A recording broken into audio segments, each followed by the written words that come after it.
Messi বরণের অপেক্ষায় মুখিয়ে রয়েছে সিটি অফ জয়।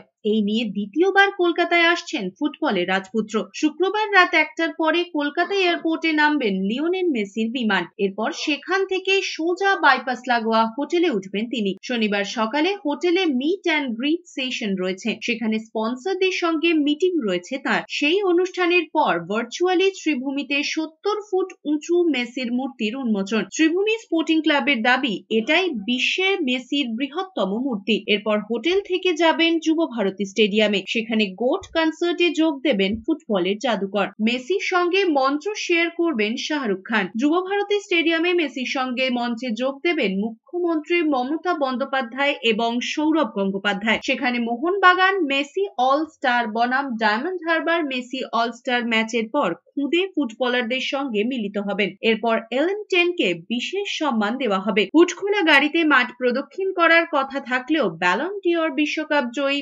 অধিনায়ক জানিয়েছেন তিনি হেঁটেই মাঠ প্রদক্ষিণ করবেন। যুব ভারতীতে তাকে সামনে থেকে দেখতে পাবেন ফ্যানেরা। এরপর দুপুর 2টোর পর বিমানে হায়দ্রাবাদের উদ্দেশ্যে রওনা দেবেন তিনি। মেসির সফর ঘিরে কড়া নিরাপত্তা ব্যবস্থায় মুড়ে ফেলা হবে শহর। জেড ক্যাটাগরি নিরাপত্তা দেওয়া হবে ফুটবলারকে। 3 দিনের ভারত সফরে 4 শহর কলকাতা, হায়দ্রাবাদ, মুম্বাই এবং দিল্লিতে যাবেন ফুটবলের রাজপুত্র। 2011-এ আর্জেন্টিনা দলের সঙ্গে বন্ধুত্বপূর্ণ ম্যাচ খেলতে আসার পর এটাই মেসির দ্বিতীয়বার ভারত সফর।